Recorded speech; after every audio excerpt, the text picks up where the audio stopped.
le truc que j'ai réussi, c'est à dire, OK, dès qu'il y a un début de lumière sur un projet, je pousse à fond ce truc-là. Et je me rends compte, parmi les gens que j'accompagne aujourd'hui, il y en a beaucoup qui ont des débuts de succès. Bah là, à ce moment-là, les gens disent, OK, je pivote et je vais faire autre chose. Non, tu viens de valider quelque chose. Va à fond dedans. Tu vois, au rugby, quand tu prends un intervalle, quand tu passes entre deux joueurs, c'est pas une fois que tu es dans le dos de la défense qu'il faut commencer à ralentir. Au contraire, là, il faut continuer à accélérer, tu vois. Bah là, c'est pareil.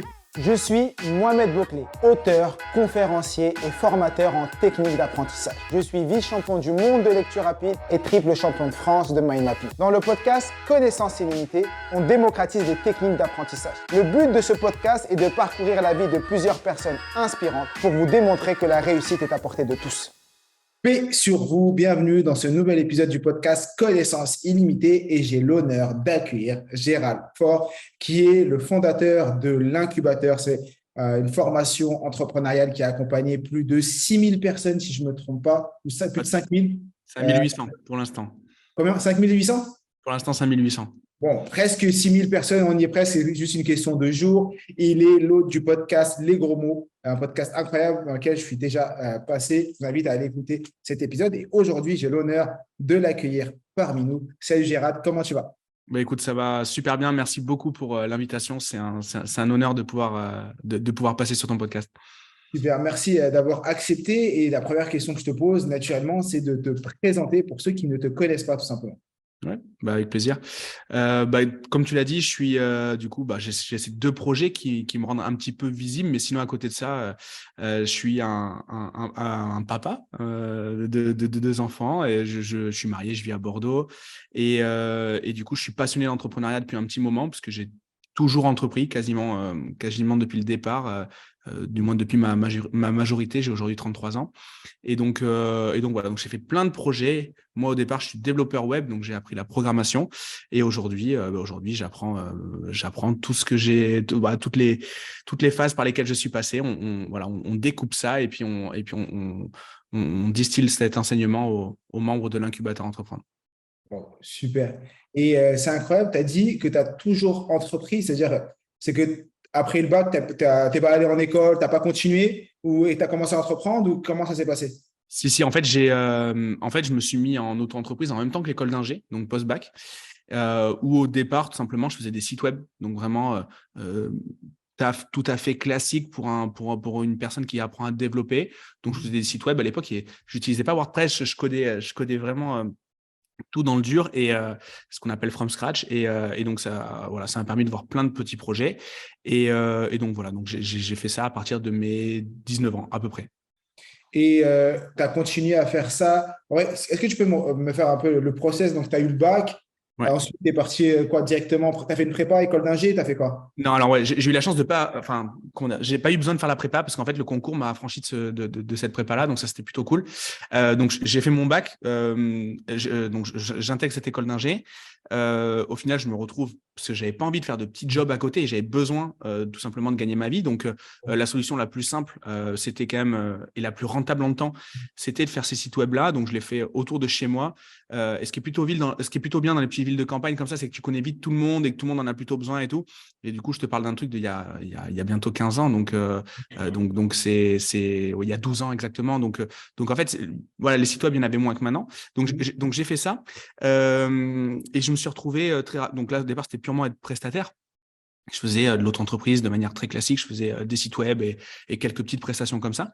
Et en fait, je me suis retrouvé à développer un site de e-commerce pour quelqu'un qui m'avait sollicité. Cette personne-là ne va jamais me payer ce site de e-commerce. Et au final, j'ai décidé de le garder. Et aujourd'hui, il tourne encore. Alors, c'est une muse, hein, c'est-à-dire c'est un business qui est complètement passif. Et donc, voilà. Donc, tous les mois, ça fait son petit chiffre d'affaires. Il y a une équipe qui gère le service après-vente de ce site de e-commerce-là. Et puis voilà. Donc, en fait, c'est ce qui m'a mis le pied à l'étrier sur les business plutôt automatiques et surtout, ce qui m'a obligé à comprendre le marketing, c'est de me retrouver avec cet impayé qui était à l'époque c'était une grosse galère parce que je comptais sur cet argent-là, mais aujourd'hui, je suis très, très, très content d'avoir eu cette épreuve-là. C'est une anecdote que je découvre aujourd'hui. J'en avais jamais entendu parler. Donc, et j'aimerais bien qu'on s'attarde un peu sur cette anecdote. Donc, tu as ton prestat, ton client, je veux dire, il te demande de faire un site e-commerce. Tu travailles plusieurs heures, plusieurs semaines sur ce site e-commerce. Ouais, Et à exactement. la fin, il ne veut pas te payer. Et toi, la décision que tu prends, c'est OK, comme je l'ai fait, je le lance. En fait, c'est que j'ai pas de nouvelles de ce client-là. C'est qu'en gros, moi, je bosse sur le projet et les fréquences de réponse à mes mails, elles sont de plus en plus, elle est de plus en plus, la réponse aux mails est de plus en plus éloignée. Et un jour, je n'ai plus de nouvelles. Et je me retrouve avec ce site-là. Donc, c'est un site qui était déjà bien positionné dans Google parce qu'en fait, il avait acheté un nom de domaine qui était déjà bien positionné dans Google. Et du coup, alors, je ne parle pas de la thématique de manière générale, donc voilà, j'en parlerai pas là, mais il n'y a pas de secret. C'est un site tout à fait classique sur lequel tout le monde pourrait aller. Et en fait, c'est un service qui se délivre en automatique, qui passe par un système d'API, etc. À l'époque, c'est le début de tout ça. Et donc, en fait, je me retrouve avec ça et je me retrouve bien embêté parce que pour moi, presque, j'ai du mal à cette époque-là à croire que ça peut faire du business en automatique, vu que moi, en fait, je vends des jours de boulot. Donc, d'imaginer que je peux passer en mode automatique, en mode pilote automatique, je l'imagine pas du tout. Et puis, du coup, je l'ai découvert. D'accord. Et ce site, il génère combien de chiffre d'affaires mensuel ou Ouais, au départ, le premier mois où il rapporte de l'argent, il rapporte un peu moins de 400 euros. Et donc, du coup, il fonctionne en SEO de manière assez classique. Avec, à l'époque, pour payer, il fallait passer par Allopass, c'est-à-dire que tu payais en envoyant un SMS surtaxé, ça te débloquait le contenu sur le site. Donc, vraiment à l'ancienne. Et ensuite, après, je l'ai mis sur PayPal. Et puis ensuite, après, je me suis dit, ce service-là, vu qu'il y a des gens qui y reviennent et qui recommandent, je peux peut-être le passer à l'abonnement, etc. Et puis, donc voilà. Et là, aujourd'hui, il me permet clairement de soutenir mon lifestyle sans avoir à toucher à l'argent que j'ai du moins à la rémunération que j'ai sur l'incubateur entreprendre et mes autres business. Wow. Donc aujourd'hui, ça peut être une source de revenus, ça peut être une source de revenus mensuels qui te permet de vivre tranquillement. Ouais, clairement. Aujourd'hui, en résultat, tous les mois, il y a un peu plus de 15 000 euros de résultats une fois que tout est payé, la TVA payée, etc. Donc, c'est très bien. Donc aujourd'hui, le SEO est tombé. Ça ne fonctionne plus en SEO. Ça fonctionne avec des campagnes Google, etc. Mais voilà. Et donc, du coup, c'est très peu chronophage. C'est très peu chronophage. C'est vraiment ce qu'on appelle une muse. C'est vraiment le concept même d'une muse. Super. Et tu étais quel type d'étudiant? Parce que là, tu me dis, tu as eu de la chance, tu es parti en école d'ingé, tu as fait un concours, tu as enchaîné les deux casquettes, parce qu'il y a beaucoup d'étudiants qui n'enchaînent pas les deux casquettes, qui n'y arrivent pas. Donc, toi, tu étais déjà plus jeune, tu étais quel type d'étudiant? Et tout simplement. Ouais. En fait, j'ai jamais réussi à me concentrer sur une seule chose. Ça a été pendant très longtemps un complexe. Parce que quand tu regardes les bouquins, le focus, on a l'impression que c'est la seule manière de réussir. Et donc, en fait, j'étais un étudiant qui avait déjà plusieurs casquettes puisque je joue au rugby. Donc, après mon école d'ingé, je suis parti jouer en espoir dans un club pro pendant 2 ans. Donc, j'étais pas pro, mais j'étais dans un club pro en moins de 23. Et donc, du coup, j'étais occupé à faire mes sites web, à faire mon école d'ingé. Alors, autant dire que ce n'était pas du tout ma priorité. Et jouer au rugby. Et donc, en fait, j'étais complètement défocus. Mais ça a été, enfin voilà. Et donc, forcément, ça m'empêchait clairement d'être très bon. Mais par contre, j'ai toujours été passionné. Et là, je parle de l'école, mais en fait, j'étais exactement pareil au rugby. C'est-à-dire que ça m'empêchait d'être très bon, mais j'étais passionné. Et donc, voilà, d'être un peu partout, voilà, c'était un peu ces multicasquettes, c'était vraiment être un moyen partout, mais être là, quoi. Et qu'est-ce qui t'a fait passer le pas et te dire maintenant, je ne vais plus être un peu bon partout, mais être bon dans un seul truc?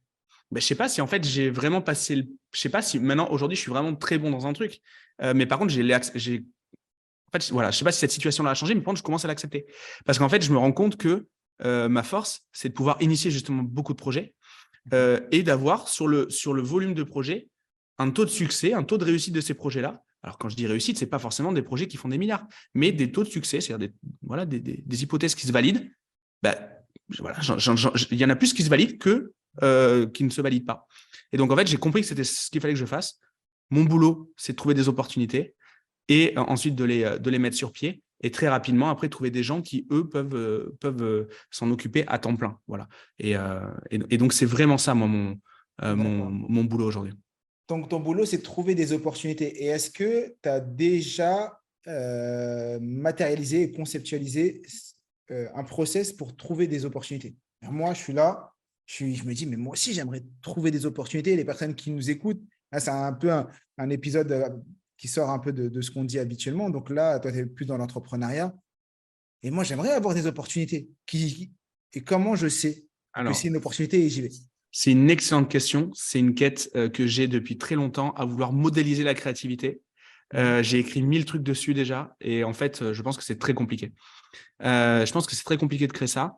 Moi, ce que j'essaie de comprendre déjà, c'est dans quelle situation je me sens au moment, dans quelle situation je suis et à quoi je pense et quel est le contexte au moment où j'ai la créativité pour essayer de répéter ça. Mais le truc, c'est que c'est pas linéaire. Il y a des moments où je vais avoir beaucoup d'idées, il y a des moments où je vais pas du tout avoir d'idées. Il y a des moments où les idées peuvent paraître bonnes et en fait, j'ai pas envie de les exécuter. Il y en a d'autres, les idées vont être mauvaises, je vais quand même avoir tendance à y aller. Donc en fait, ça, c'est très compliqué. Donc en fait, le truc sur lequel je bosse, moi, c'est plutôt la méthodologie Lean. Alors ça, c'est pas un truc que j'ai inventé, hein, ça a été vachement documenté, mais c'est en gros comment d'une idée, je peux maximiser ses chances de succès. Et en y passant le moins de temps et en consommant le moins d'énergie, énergie financière, énergie en temps, énergie en plein de choses. Énergie humaine, quoi. Et donc voilà. Donc, je ne sais pas comment on génère de l'idée. C'est parce que je pense qu'on a tous des fonctionnements différents à des moments de vie différents en plus. Mais par contre, il y a des méthodologies de productivité qui permettent par contre de maximiser nos chances de réussite de ces idées-là. Ok, super. Et concernant la question que je te posais quand tu étais étudiant, parce que tu m'as dit que tu enchaînais sport, études, mais tu étais un étudiant moyen ou un étudiant brillant? C'est-à-dire que parce que tu m'as dit que tu faisais plein de choses.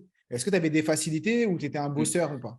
En fait, comme beaucoup de gamins dans mon profil, c'est-à-dire que j'ai eu jusqu'à la moitié du lycée, j'ai jamais eu à ouvrir un bouquin pour être le meilleur. D'accord. Mais par contre, au bout d'un moment, ça suffit plus. C'est-à-dire le fait de se rattraper à toutes les branches, de toujours retomber sur ses pieds. J'étais un chat en fait. Le chat, tu le jettes du 5e étage, il retombe sur ses pattes. Moi, j'étais ce genre de bestiole-là, tu vois. Mais au bout d'un moment, ça marche plus parce que quand tu montes les étages, le chat, tu le jettes du 11e étage, il va s'éclater, quoi. Et ben, moi, c'était exactement ça. Et donc j'ai eu ce creux-là. Et donc voilà, en fait, j'ai jamais été rigoureux. J'ai jamais été rigoureux, mais par contre, j'ai toujours été passionné. Donc, j'arrivais toujours à me rattraper jusqu'au jour où je pouvais plus le faire. Et ça a été pareil au rugby. Au rugby, au bout d'un moment, quand tu tombes sur des mecs voilà, donc de plus de 100 kilos, quand tu décides, en fait, la préparation physique, t'as pas trop envie, t'as pas trop envie d'aller à la muscu, t'as pas trop envie de tout ça, donc du coup, tu le fais, mais pas sérieusement. En fait, tu prends des mecs de 120 kilos, voilà, bien lancés, tu te fais mal, tout simplement. Et donc en fait, j'ai vraiment eu ces deux bouts de carrière qui se sont vachement ressemblés et à peu près au même moment. Donc voilà. J'ai eu la chance que dans l'entrepreneuriat, c'est pas arrivé, par contre. Ouais, dans l'entrepreneuriat, tu avais commencé et tu étais dans ton début de carrière. C'est ça. Exactement. Super. Et pour toi, est-ce que ce que tu as appris à l'école, ça te sert aujourd'hui dans l'entrepreneuriat et tes études, ce que tu as fait à l'école, pour toi, c'est quelque chose c'est un game changer, c'est quelque chose d'utile pour toi ou pas? Parce qu'il y a beaucoup de parents qui nous écoutent ou même des parents ou des étudiants ou des personnes qui sont dans l'entrepreneuriat et qui se disent, mais moi, je n'ai pas fait de grandes études, je ne vais pas réussir, ce n'est pas fait pour moi. Qu'est-ce que tu penses de ça? En fait, je pense que ce que ça m'a… J'ai envie de dire non, parce qu'aujourd'hui, les sujets qui me passionnent, par exemple, c'est le droit et l'économie. Le droit et l'économie, c'est les deux pires notes que j'ai eues au bac. Donc, en fait, il n'y a pas de corrélation. Donc, en fait, il n'y a pas de corrélation entre le truc qui me passionne aujourd'hui. Après, les choses qui me servent dans le quotidien, vu que moi, j'avais un profil plutôt scientifique, matheux, j'ai envie de dire quand même oui. Mais par contre, c'est vraiment dans mon cas. Je ne pense pas que ce soit universel, ce truc-là. Et en fait, moi, le truc qui m'a sauvé, c'est de découvrir l'alternance. Parce que si je n'avais pas découvert l'alternance, je n'aurais pas découvert le code. Okay. Et là, clairement, je ne sais pas ce que j'aurais fait de ma vie. Donc, en fait, je pense que l'école, c'est une bonne salle d'attente jusqu'au moment, donc pour découvrir des opportunités. Je ne parle même pas du fait d'apprendre des choses. Hein. Vraiment, c'est une salle d'attente. On occupe, c'est une sorte de grand centre aéré, pour être un peu provocateur. Et en tout cas, pour moi, ça a été ça. Et le fait de découvrir une alternance, parce qu'en fait, je n'avais pas le choix, parce qu'on tombe pile poil au moment où justement, le manque de travail me rattrape. Okay. Donc, du coup, qu'est-ce que je fais? Je pars, je fais mes deux dernières années de bac en alternance. Et ensuite, ça me remotive. Et ensuite, j'arrive à réintégrer une école d'ingé. Et en plus, à être bien placé au classement pour pouvoir… alors qu'en fait, potentiellement, au moment où je démarre l'alternance, en plus, moi, je viens d'une famille d'enseignants. Mes parents ils disent « Ok, c'est la fin de l'école. » Pour lui, c'est la fin du truc, quoi. Et non, parce qu'en plus, l'alternance, c'était pas comme maintenant, quoi. Maintenant, c'est bien de faire l'alternance. Avant, c'était clairement une voie de garage. Ce qui était une connerie. Hein. Moi, ça m'a sauvé, l'alternance. D'accord. Tu as fait de l'alternance dans quel type de boîte? Dans une boîte de développement? Non, j'ai fait dans une boîte d'informatique, mais au service commercial. Et en fait, voilà, j'ai creusé parce que toujours en étant un passionné, tu vois, moi, je peux me passionner d'un truc, je peux me passionner pour les lézards ou pour je sais pas quoi, tu vois, je peux me passionner pour des sujets. Et en fait, ben là, on vendait des logiciels et on maintenait des logiciels qui permettaient de faire de la comptabilité. D'accord. Et il arrive un moment où, en fait, quand tu vends un truc, ben, c'est un peu technico-commercial, ben, tu dois aller le maintenir, tu dois aller, voilà. Et en fait, ben, là, il y avait quelques lignes de code qui servaient à maintenir et tout. Et puis, j'ai creusé en discutant avec les gars du service technique. Et puis, c'est ça qui m'a permis, en fait, de goûter au truc. Et c'est une super opportunité. Si je n'avais pas découvert ça, je ne sais pas ce que je serais devenu, en vrai. D'accord, super.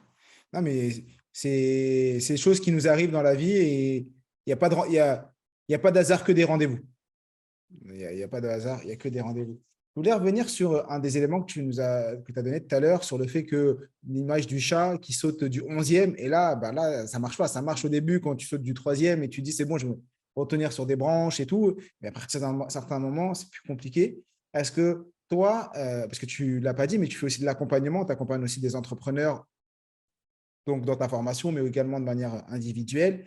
Et est-ce que tu as déjà analysé des personnes un peu comme l'image que tu avais de toi en dessous de tes 23 ans, qui faisait, tu disais cette image où tu faisais tout à moitié, tu n'es pas à fond. Est-ce que tu as déjà analysé ça sur des entrepreneurs et c'est une des raisons qui a fait qu'ils n'y arrivent pas ou non, il y a des personnes qui arrivent quand même Ouais. En fait, je suis assez persuadé. D'ailleurs, c'est pas de moi, c'est de la première fois que c'est d'Alex Cormon qui avait dit ça. Il partit du principe qu'il n'y avait pas de mauvais coach, il y avait juste des coachs qui ne convenaient pas à certains clients. Et en fait, je suis assez d'accord avec lui sur le fait en fait que moi, je pense que les gens qui viennent me voir, ils viennent me voir pour mon côté généraliste et mon côté j'ai pas de frein à mettre un pied devant l'autre, à voir la big picture, à voir un peu la sortie du labyrinthe et à mettre les choses en place. Moi, je suis un mec qui met les choses en place. Et en fait, ben, ce qui semble à peu près logique, c'est que les gens qui viennent me consulter, eux, ils sont quand même mono-activité, très concentrés, très experts de leur truc. Et c'est justement cette prise de hauteur qu'ils viennent chercher chez moi. Des gars qui ont le même profil que moi, ils ne viendront pas me consulter. Parce qu'en fait, je ne serai pas la bonne personne. Ils iront voir un ultra expert d'un sujet, etc. Et donc, moi, ce que je remarque sur l'ensemble des clients que j'accompagne, que ce soit autant sur les débutants qui viennent dans l'incubateur faire le go-to-market, faire leur première vente, ou alors ceux qui viennent accélérer, qui font déjà plusieurs centaines de milliers et qui vont aller faire des millions. En fait, ils sont tous des très bons pros, des très bons dans le sens, c'est des experts métiers. Et ce qui vient chez moi, c'est justement le côté prise de hauteur sur leur activité. OK, je suis un expert dans mon truc, mais qu'est-ce que je ne vois pas dans mon système? Et je pense que c'est ma grosse valeur ajoutée. Et donc, du coup, j'ai les clients qui vont avec ça. D'accord, je comprends. Et donc, dans ton cas de figure, donc, tu as des clients qui sont mono-activité. Et donc, comme ils sont mono-activité, tu t'es rendu compte qu'ils arrivent à rester focus et donc à performer. C'est ça que tu veux dire? Ouais, c'est exactement ça. Ouais, c'est exactement ça. Mais je ne pense pas que qu'il y ait une façon unique de performer. Mais en tout cas, ce que je remarque, c'est que les clients que moi j'attire, ils ont tous à peu près ce mode de fonctionnement-là. Mais c'est en effet, ils sont très souvent mono-expertise ou du moins mono-niche, pour parler un peu avec des mots, des jargons. Ok. Et donc, quand tu finis ton école d'ingé et tu arrêtes le sport, tu te lances, tu as ta muse, ou du moins le site que tu avais. Ouais. Qu'est-ce que tu fais c'est quoi la progression? C'est quoi ton évolution? Comment tu en arrives aujourd'hui? Parce qu'on n'a pas parlé de chiffres. Est-ce qu'on peut parler un peu de chiffres ou pas sur ce que tu fais? Oui, il n'y a pas de problème. C'est assez, je communique dessus. À ce moment-là, comment dire, au moment où je sors de mes études, alors je ne vais pas jusqu'au bout de mon école d'ingé, mais j'arrête à 23 ans le rugby parce qu'en fait, j'en ai marre. Et donc, du coup, j'arrête en même temps l'école aussi.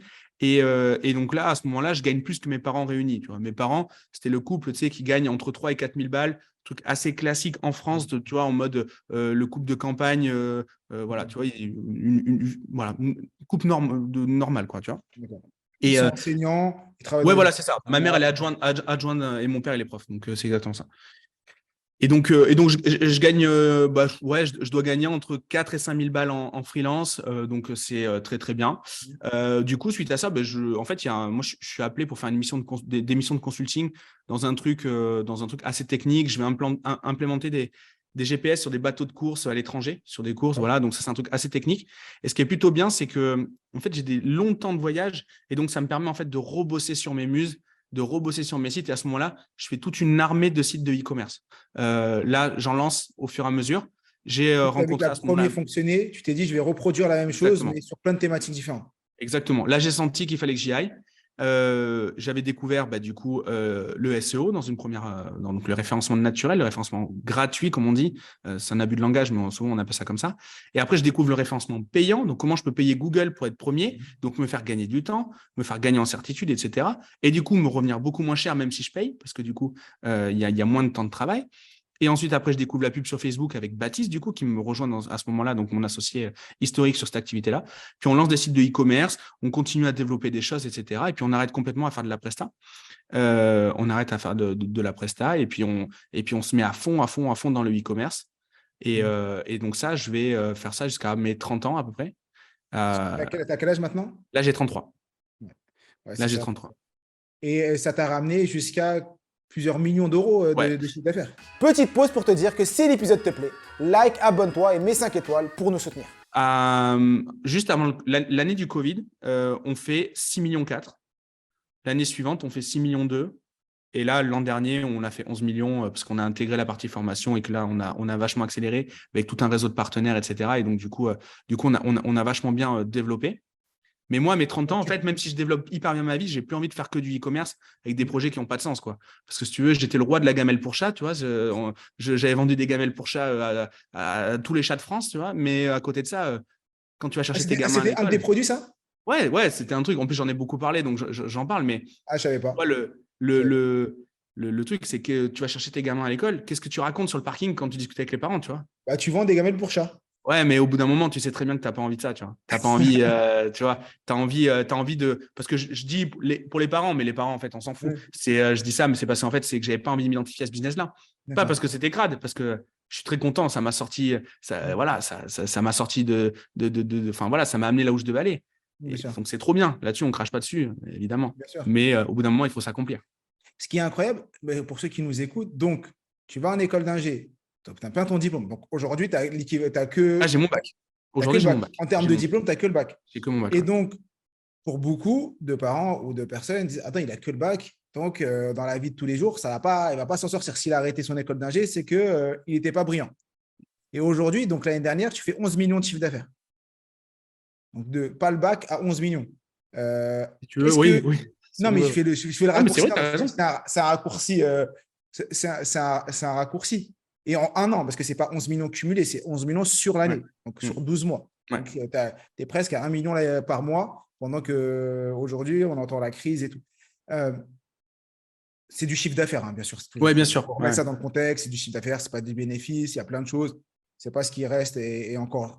Mais pourquoi je dis ça? Qu'est-ce que tu as matérialisé? Comment tu passes une personne qui ne te connaît pas ou une personne qui est autour de toi, qui vient, qui a 18 ans, 20 ans, 30 ans, même 50 ans, et qui se dit, mais moi, je n'ai pas le bac, j'ai rien, et j'aimerais avoir cette ascension. Parce que on ne le dit pas, mais ça t'a pris plusieurs années. Tu as commencé, tes premiers sites, tu les faisais à 22 ans, je crois, 23 ans. Ouais, même 33, plutôt. Même 19 en fait, au final. Hein. Ouais, 19. Mais tu t'es réellement lancé à quoi? 23 ans après le rugby, ça? Ah oui, en fait, j'ai été full focus sur mon activité, exactement, entrepreneuriale à 23 ans, exactement. Donc, en 10 ans, tu es arrivé à ce niveau-là, on va dire. Ouais. Il a fallu 10 ans. Mais toi, est-ce que tu as des choses que tu as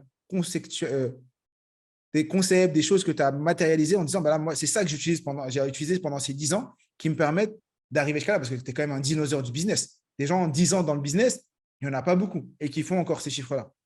En fait, je pense que le truc que j'ai pigé assez vite, c'est que… Alors, du coup, en fait, je l'ai pigé il n'y a pas très longtemps. Non, c'est-à-dire qu'en fait, c'est quelque chose que je faisais naturellement, mais je n'avais pas conceptualisé. Et il a fallu en fait que je vois comment fonctionnent les entrepreneurs que j'accompagne pour voir en fait que ça avait été plutôt intuitif pour moi de réagir différemment. C'est qu'en gros, à chaque fois, je n'ai pas eu la vision, tu vois, la vision, on parle de vision dans tous les sens. Moi, je ne l'ai pas eu. À 30 ans, j'ai commencé à me poser des questions par rapport à ça, quand je te racontais l'anecdote de discuter avec les parents de l'école.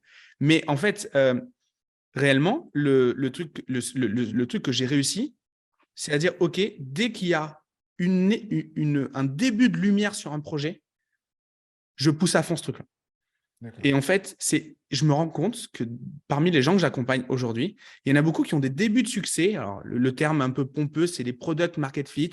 Ça veut dire que le produit qu'ils mettent sur le marché, il fonctionne. Il y a des gens qui sont prêts à l'acheter, etc. On ne parle même pas de marge ou de quoi que ce soit. Il y a des gens que ça intéresse. Et en fait, là, à ce moment-là, les gens disent, OK, je pivote et je vais faire autre chose. Non, tu viens de valider quelque chose. Va à fond dedans. Tu vois, au rugby, quand tu prends un intervalle, quand tu passes entre deux joueurs, c'est pas une fois que tu es dans le dos de la défense qu'il faut commencer à ralentir. Au contraire, là, il faut continuer à accélérer, tu vois. Là, c'est pareil. Et en gros, ce que moi, j'ai réussi à faire, c'est vraiment ça. C'était de partir avec une muse qui marchait en SEO. Le SEO a pu fonctionner, mais je me suis dit, OK, il y a des gens qui tapent ce que je vends sur Internet. Je vais essayer de leur proposer d'une manière différente. Je vais aller acheter de la pub. Puis ensuite, la pub, ça fonctionne. Du coup, je vais faire de la pub sur Facebook. Ça va m'agrandir plus de monde, etc. Et en fait, c'est d'aller d'étape en étape, mais de jamais faire un pas en arrière. S'il y a un truc qui se valide, je continue à pousser dans ce sens-là. D'accord. Donc, c'est un peu appuyer sur l'accélérateur. Exactement. Il y a des personnes, effectivement, moi, je suis entrepreneur sans l'aide. C'est-à-dire qu'effectivement, quand tu deviens formateur, tu dois être entrepreneur parce que tu vends tes activités, tes formations. Et donc, il y a des gens qui m'entourent, qui me posent des questions. Et effectivement, je vois souvent des personnes qui commencent à lancer une formation. Elles commencent à se vendre. Ils commencent à avoir 5, 10, 15 clients, 20 clients. Et là, ils disent, maintenant, il faut que j'en fasse une deuxième. Mais tu ne l'as pas réellement exploité. Déjà, celle-ci, améliore-la, propose-la encore à plus de personnes, à 10, 20, 100, 200, 1000. Si tu vois qu'il y en a 20 qui l'ont voulu, ça veut dire que si tu es sûr que 20 personnes voulaient ce produit, ça veut dire qu'il y a plus de personnes qui vont le vouloir. Exactement. On va chercher un deuxième. Oui, mais il faut que j'élargisse mon panel de produits. Non, mais reviens au Pareto, Coca-Cola. Tu parles de Coca-Cola, la première chose que tu as en tête, c'est la bouteille rouge de Coca-Cola. Après, ils ont plein d'autres produits. Mais nous, on a notre tête, c'est ça. Au McDo, c'est le Big Mac. Et tu vois, tu as le produit phare, c'est le Pareto du produit. Et effectivement, donc toi, tu vois le produit et tu accélères. Oui, exactement. C'est exactement. Ça a été exactement ça. Et à chaque fois, en fait, ça fait des apprentissages.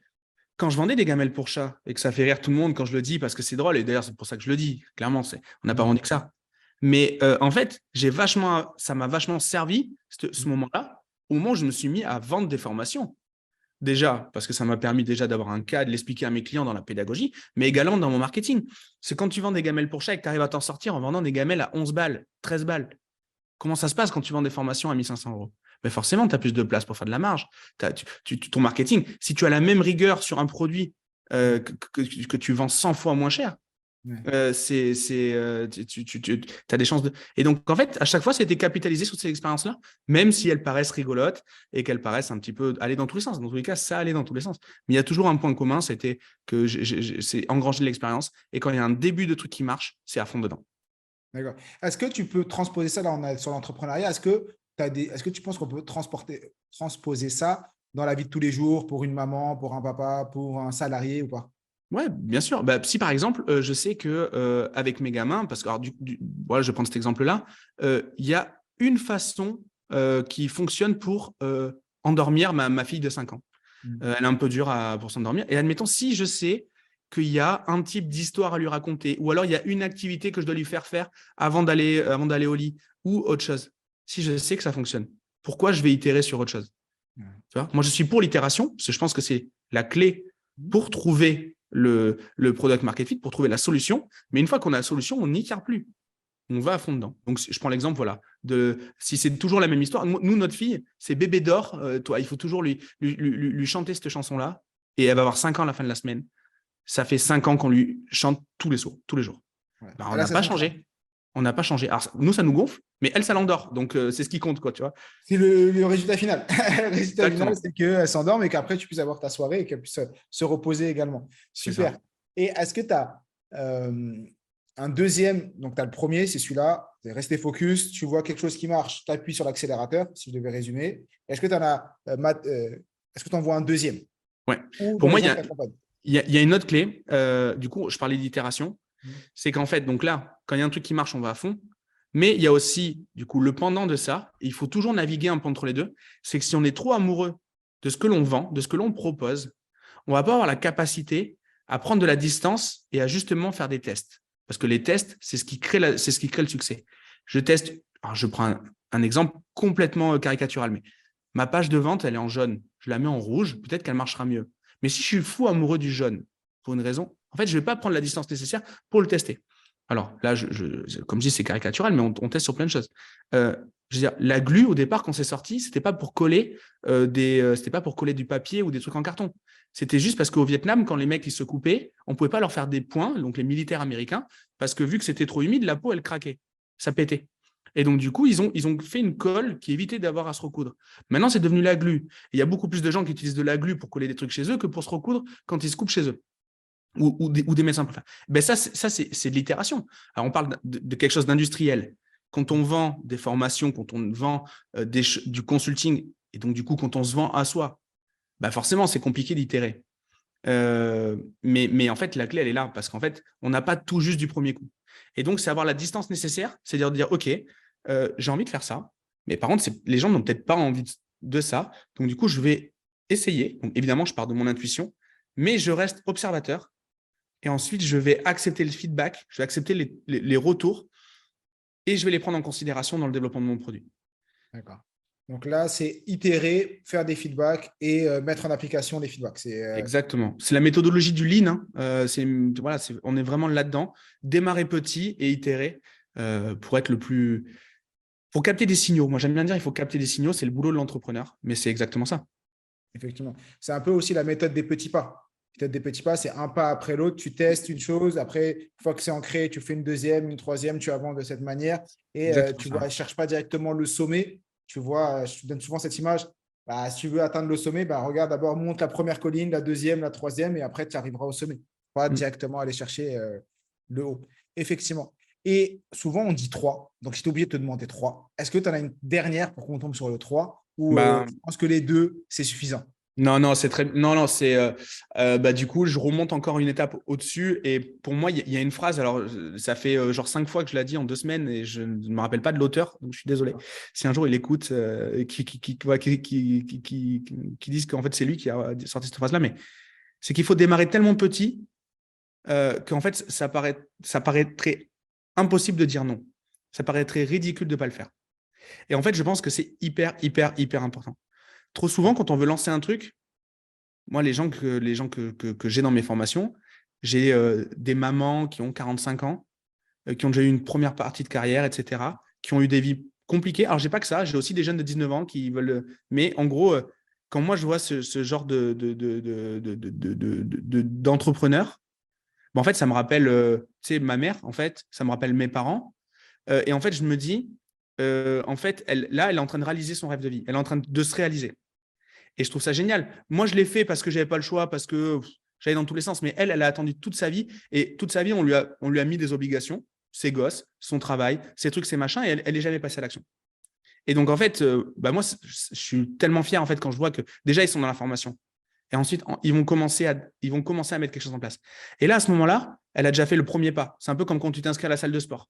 Tu vois, c'est déjà un effort. Mais ensuite, il va falloir qu'une fois qu'elle est formée, qu'elle ose le faire. Elle a déjà fait le premier pas, il faut faire le deuxième. Et là, elle va avoir son cerveau, son reptilien, il va lui dire non, mais tu n'es pas éligible pour faire ça.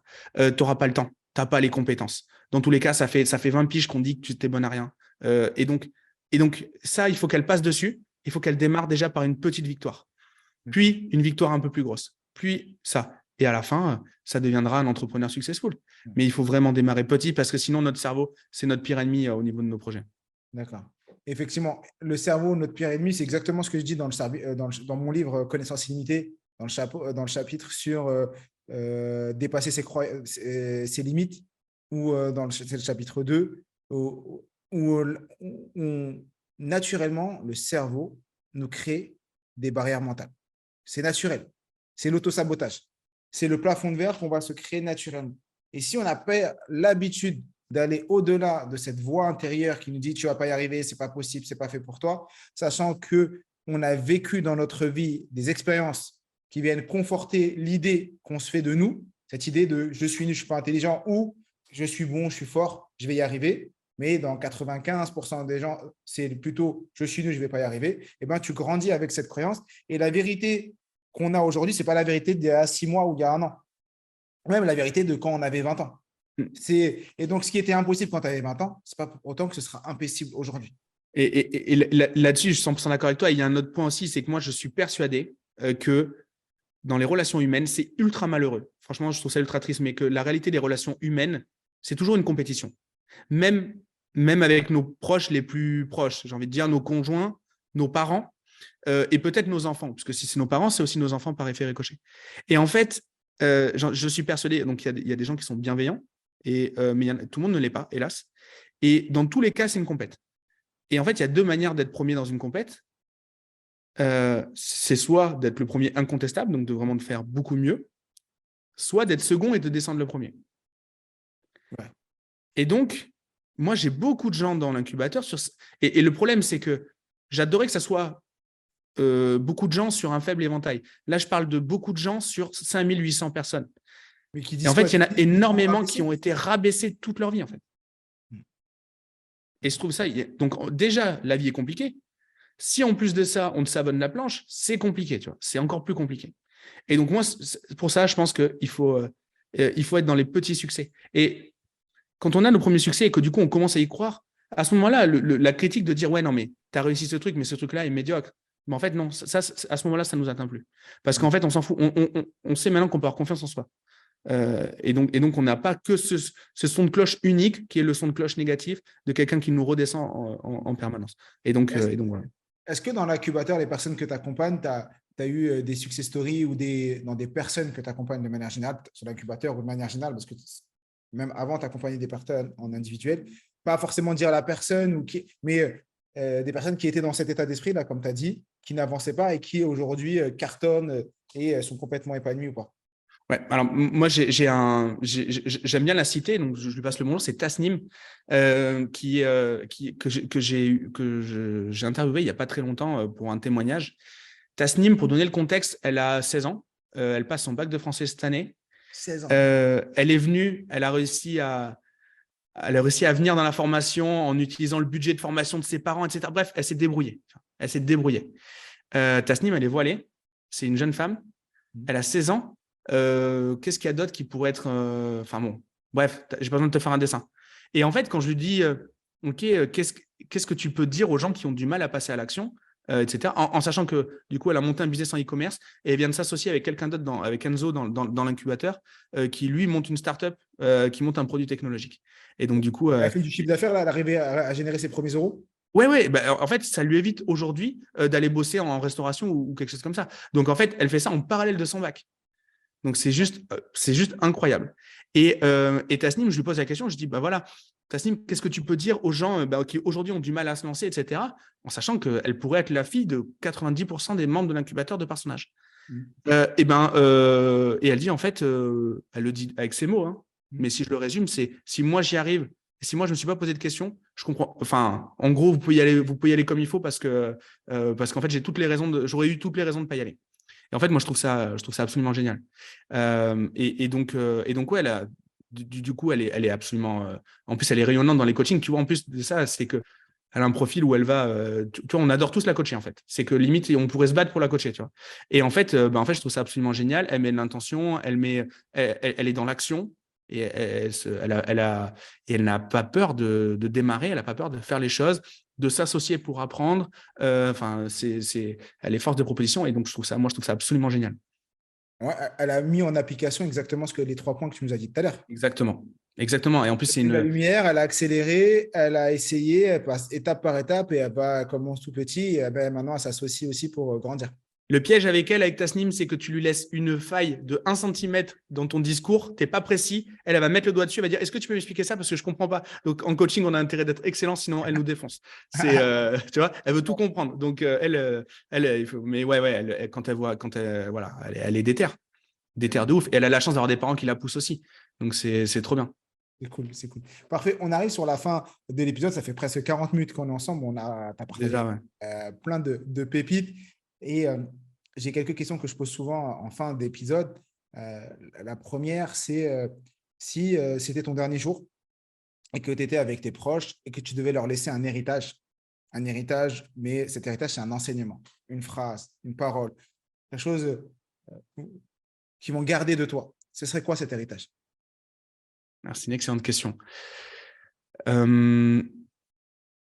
Je Je pense que je pense que ça serait de leur dire qu'il faut qu'ils ne se limitent à rien et que presque si tout le monde que plus on les empêchera à accomplir ce dont ils ont envie de faire, plus ils devront y croire en fait. Ça sera un très bon signal si on les empêche de se développer et du coup qu'ils aillent à fond là-dedans. Super. C'est un peu la phrase si on te ferme la porte, passe par la cheminée. Si on te ferme la cheminée, passe par la fenêtre, passe par le sous-sol, trouve une solution. Plus on te bloque, plus tu dois avancer et casser la porte et avancer. C'est exactement ça. Oh. Parfait. Et est-ce que tu as une phrase, une citation, quelque chose, est-ce que tu as une citation, un mantra avec lequel tu avances régulièrement et que tu te répètes quand tu as un moment de difficulté ou même de manière générale, est-ce que tu as ce type de phrase? Ouais, dans l'adversité, alors ça me concerne à moi parce que moi je me parle assez violemment quand je me parle à moi-même, mais moi je suis persuadé, et d'ailleurs c'est pas de moi, hein, mais que on a les problèmes qu'on veut, qu'on choisit. On a Et des donc du problèmes coup, qu'on choisit. on a les problèmes qu'on choisit, tu vois. Tu vois, en ce moment j'ai un contrôle fiscal sur une de mes boîtes. C'est pas grand-chose, je sais que ça va bien se passer, il y a aucun problème. Mais si je veux pas de contrôle fiscal, j'ai qu'à pas avoir de boîte. Si je veux pas être obèse, j'ai qu'à pas aller au McDo, tu vois. C'est un peu le même truc, tu vois. Et donc en fait, on a les problèmes qu'on choisit. Et j'ai envie de dire tant mieux parce qu'en fait la normalité c'est pas forcément d'être toujours au top. C'est l'adversité. Et en fait c'est quand on se sent dans une situation de danger, cette situation de danger là, elle nous sert de moteur pour changer de condition et on est récompensé par du bonheur. Mais le bonheur il n'est pas automatique, il n'est pas obligatoire. Et donc du coup, si j'ai une situation qui me pose un problème, j'ai une problématique de temps, j'ai une problématique avec mes collaborateurs, mais c'est des problématiques que j'ai choisies au moment où j'ai pris des décisions en amont. C'est-à-dire que c'était induit que j'allais avoir ce genre de problématique-là. Donc, du coup, c'est écrit. C'est écrit à moi je ne dois pas être surpris de ça. Je ne dois pas être surpris de ça. Et donc, je roule à 200 sur l'autoroute. Au bout de pas très longtemps, je vais avoir les gendarmes avec un gyrophare juste derrière. C'est des problèmes que j'ai choisis. J'ai mon banquier qui m'appelle en disant je ne comprends pas votre activité. En fait, tous les jours, on reçoit plusieurs dizaines de milliers d'euros qui viennent de je ne sais pas quoi parce que vous avez un virement du CPF, de Stripe, de je ne sais pas quoi. Du coup, en fait, juste par sécurité, on va bloquer votre compte pendant une semaine. C'est un problème que j'ai choisi. J'ai choisi d'avoir des succès, j'ai choisi d'avoir cette banque-là, j'ai choisi d'entreprendre. C'est un problème. Donc, je n'ai pas à être surpris. C'est normal. C'est tout à fait normal. Super, super enseignement. Donc, ça veut dire que j'ai les problèmes que j'ai choisis et maintenant à moi de faire les actions pour aller, de ne pas avoir les problèmes quand si tu veux pas les avoir. Exemple, rouler à 200, tu n'avais qu'à rouler à 130. Ça, c'est un côté. Et ensuite, les assumer, les vouloir quand tu as un contrôle fiscal. Et parce que tu te dis, oui, si j'ai un contrôle fiscal, c'est que j'ai entrepris. Et c'est un bon problème. Si j'en ai un, c'est que j'ai fait les choses qu'il fallait pour en avoir. Exactement. Et je parle de ça parce que j'ai eu la chance de ne pas connaître de drame, je n'ai pas subi d'abus, de tout ça. S'il y a des gens qui nous écoutent, qui ont subi des choses dont ils étaient absolument impuissants, ça ne s'applique pas. C'est juste, je parle à moi dans mon cas, parce que j'ai envie de dire, je ne suis pas allé au bout de mon école d'ingé, mais j'avais décidé de monter ma boîte et de jouer au rugby en même temps. C'est un problème que j'ai choisi. Je ne parle pas, j'ai pas eu voilà. Donc ça, vraiment, voilà, ne pas… compris, évidemment, bien sûr. c'est voilà. Il y a des choses où c'est pas de notre fait. Tu te fais écraser, une voiture te rentre dessus, tu te fais agresser. Exactement, tu prends un coup de couteau dans la rue ou tu te fais tripoter par ton grand-père ou je ne sais pas quoi. C'est évidemment ça tu choisis pas et c'est juste horrible et à ce moment-là, voilà. Je suis d'accord. Voilà. Est-ce que tu as une phrase, donc là tu as la citation, mais est-ce que tu as un dernier message à partager aux gens qui nous ont écoutés pendant ces presque 40 minutes, 45 minutes, tout simplement? Non, mais je les encourage à continuer à te lire, à te suivre, parce que tu es une source d'inspiration pour beaucoup de monde et dont je fais partie. Voilà, tu nous inspires à tous. Donc, si les gens sont ici, qu'ils ont eu la patience de nous écouter là pendant 45 minutes et qui t'écoutent toutes les semaines, c'est qu'ils sont au bon endroit et qu'ils continuent. Je sais que tu es de bons conseils, donc c'est ça que je peux leur conseiller en tout cas. Merci beaucoup, Gérald, pour cette force. Merci d'avoir accepté l'invitation. J'apprécie vraiment d'avoir tourné cet épisode. Et franchement, il est incroyable. Et tout simplement, j'invite toutes les personnes qui ont écouté l'épisode, qui sont arrivées jusqu'à là, à bien sûr mettre 5 étoiles sur Apple Podcasts, sur toutes les plateformes, à laisser un petit cœur, à mettre en commentaire ce que vous avez retenu de cet épisode. Si vous avez retenu des choses, je compte sur vous pour me mettre ça en commentaire de la vidéo et également du podcast et également à le partager. Parce que j'en suis sûr qu'autour de vous, des proches, des amis, des frères, des sœurs, ont besoin de cet épisode pour également entreprendre, se lancer. On voit l'histoire inspirante de Gérald et c'est vraiment incroyable. Et je pense qu'on peut tous être un Gérald, on peut tous être une Tasnim qui se lance dans l'entrepreneuriat à 16 ans et ça, c'est incroyable. Donc, à vous de jouer et comme je le dis toujours, je suis, tu es, nous sommes tous des illimités. Prenez soin de vous et à très vite.